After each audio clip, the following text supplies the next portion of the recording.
السلام علیکم ورحمۃ اللہ وبرکاتہ۔ کیا آپ بھی چاہتے ہیں کہ آپ کی پریشانیاں کم ہوں، دل کو سکون ملے، رزق میں برکت ہو، مشکلات آسان ہوں اور اللہ تعالیٰ آپ کے لیے ایسے راستے کھول دے جن کا آپ نے کبھی تصور بھی نہ کیا ہو؟ تو آج کی یہ ویڈیو آخر تک ضرور سنیں، کیونکہ آج ہم ایک ایسے عظیم ذکر کے بارے میں بات کریں گے جو قرآن کریم میں بھی بیان ہوا ہے اور جس کے اندر اللہ تعالیٰ پر مکمل بھروسے کا پیغام موجود ہے۔ لیکن ایک بات شروع میں یاد رکھیں، وظیفہ کوئی جادو یا ایسی چیز نہیں کہ چند الفاظ پڑھتے ہی دنیا کی ہر مشکل فوراً ختم ہو جائے۔ اصل طاقت اللہ تعالیٰ کے پاس ہے۔ ہم دعا اور ذکر اس لیے کرتے ہیں کہ اللہ کے قریب ہوں، اس سے مدد مانگیں اور اپنے معاملات اس کے سپرد کریں۔ آج کا ذکر ہے حسبنا اللہ و نعم الوکیل، یعنی اللہ ہمارے لیے کافی ہے اور وہ بہترین کارساز ہے۔ یہ صرف چند الفاظ نہیں بلکہ اللہ پر توکل کا ایک عظیم اظہار ہے۔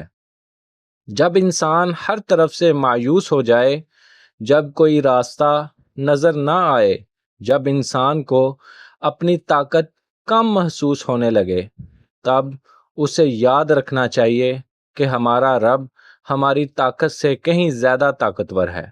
ہماری نظر صرف موجودہ حالات کو دیکھتی ہے، لیکن اللہ تعالیٰ ہمارے آنے والے حالات کو بھی جانتا ہے۔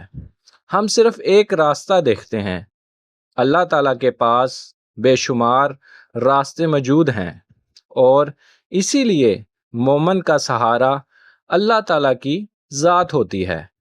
قرآن کریم میں اللہ تعالیٰ نے اپنے بندوں کو توکل کی تعلیم دی ہے۔ حسبنا اللہ و نعم الوکیل۔ جب انسان اس جملے کو دل سے کہتا ہے تو گویا وہ اپنے رب سے عرض کرتا ہے، یا اللہ، میری طاقت محدود ہے لیکن تو ہر چیز پر قادر ہے۔ یا اللہ، مجھے ہر راستہ معلوم نہیں لیکن تو ہر راستے کو جانتا ہے۔ یا اللہ، میں اپنی پریشانی کا حل نہیں دیکھ پا رہا لیکن مجھے یقین ہے کہ تو میرے لیے بہتر فیصلہ کرنے والا ہے۔ میرے بھائیوں اور بہنوں، اگر آپ اس ذکر کو معمول بنانا چاہتے ہیں تو سب سے پہلے اپنی نیت درست کریں۔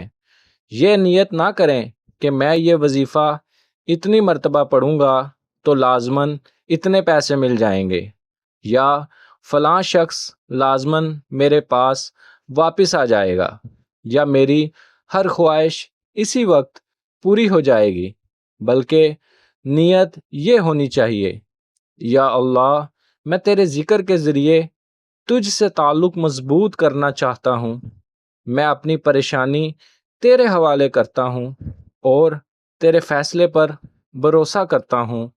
پھر آپ کو سکون سے بیٹھ کر یہ ذکر پڑھ سکتے ہیں، حسبنا اللہ و نعم الوکیل۔ آپ اسے اپنی استطاعت کے مطابق پڑھیں، کوئی ایسی تعداد لازم نہ سمجھیں جس کی شریعت سے دلیل موجود نہ ہو۔ اگر آپ کے پاس میں کوئی پریشانی ہے تو ذکر کر کے اللہ تعالیٰ سے اپنی زبان میں دعا کیا کریں، اپنی پریشانی بتائیں اور اپنی ضرورت بتائیں، اپنے دل کا حال بھی بتائیں، کیونکہ اللہ تعالیٰ ہمارے دلوں کے حال سے خوب واقف ہے۔ کبھی کبھی انسان لوگوں کے سامنے مسکراتا ہے لیکن اندر سے ٹوٹا ہوا ہوتا ہے۔ لوگ سمجھتے ہیں کہ سب کچھ ٹھیک ہے، لیکن وہ شخص رات کو تنہائی میں پریشان ہوتا ہے۔ ایسے وقت میں یاد رکھیں، آپ اکیلے نہیں ہیں۔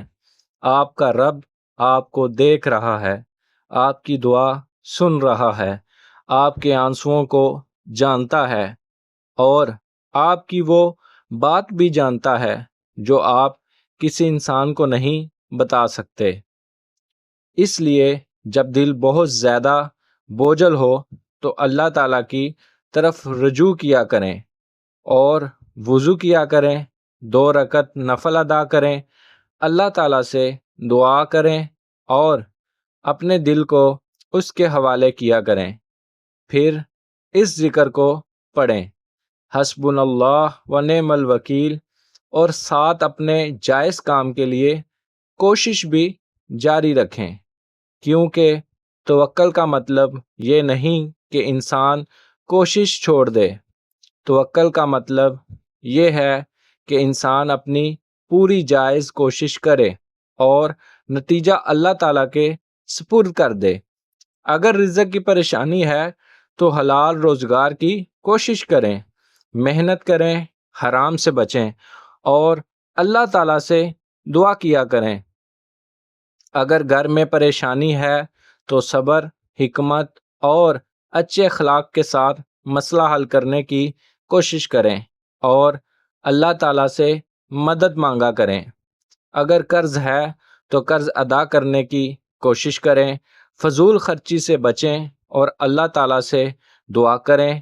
اگر بیماری ہے تو علاج بھی کریں اور اللہ تعالیٰ سے شفا بھی مانگیں۔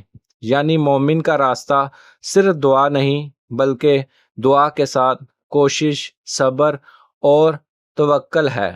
اور یاد رکھیں، اللہ تعالیٰ سے مانگتے ہوئے جلد بازی نہ کریں۔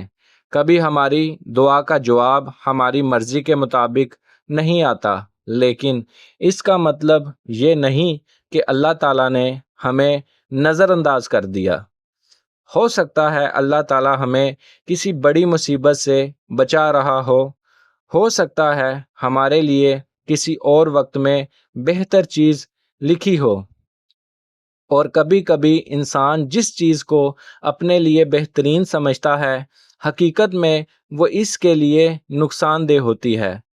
اس لیے دعا کے ساتھ یہ بھی کہیں، یا اللہ میرے لیے جو بھی بہتر ہے وہ عطا فرما، اور جو میرے لیے نقصان دہ ہے اس سے مجھے محفوظ فرما۔ میرے عزیز دوستو، آج کی اس ویڈیو کا سب سے اہم پیغام یہی ہے کہ ذکر کو صرف دنیاوی فائدے کے لیے نہ پڑھا کریں، اللہ تعالیٰ کو یاد کریں کیونکہ وہ ہمارا رب ہے، اس سے محبت کریں، اسی پر بھروسہ رکھیں اور اس کے احکامات پر عمل کیا کریں، نماز کی پابندی کریں، حلال و حرام کا خیال رکھیں، اور جب مشکل آئے تو سب سے پہلے اللہ تعالیٰ کی طرف رجوع کریں۔ آج سے ایک چھوٹی سی عادت بنا لیں، جب بھی کوئی بھی پریشانی آئے تو فوراً گھبرا جانے کی بجائے کچھ لمحوں کے لیے دل سے کہیں، حسبنا اللہ و نعم الوکیل، اللہ ہمارے لیے کافی ہے اور وہ بہترین کارساز ہے۔ پھر اپنی جائز کوشش کریں اور معاملہ اللہ تعالیٰ کے حوالے کر دیں۔ اللہ تعالیٰ ہمارے دلوں کو سکون عطا فرمائے، ہماری جائز دعاؤں کو قبول فرمائے، ہمارے رزق میں برکت عطا فرمائے، ہمارے گھروں میں محبت اور رحمت پیدا فرمائے، ہماری مشکلات آسان فرمائے اور ہمیں ہر حال میں اپنے اوپر سچا توکل کرنے والا بنائے۔ آمین یا رب العالمین۔ اگر آپ کو یہ ویڈیو مفید لگی ہو تو اسے اپنے کسی ایسے دوست یا عزیز کے ساتھ ضرور شیئر کریں جو اس وقت کسی پریشانی سے گزر رہا ہو، اور مزید ایسی اسلامی معلومات، دعاؤں، اذکار اور قرآن و سنت کی باتوں کے لیے ہمارے چینل حق کی سوچ کو سبسکرائب کریں۔ اللہ تعالی ہم سب کا حامی و ناصر ہو۔ السلام علیکم ورحمۃ اللہ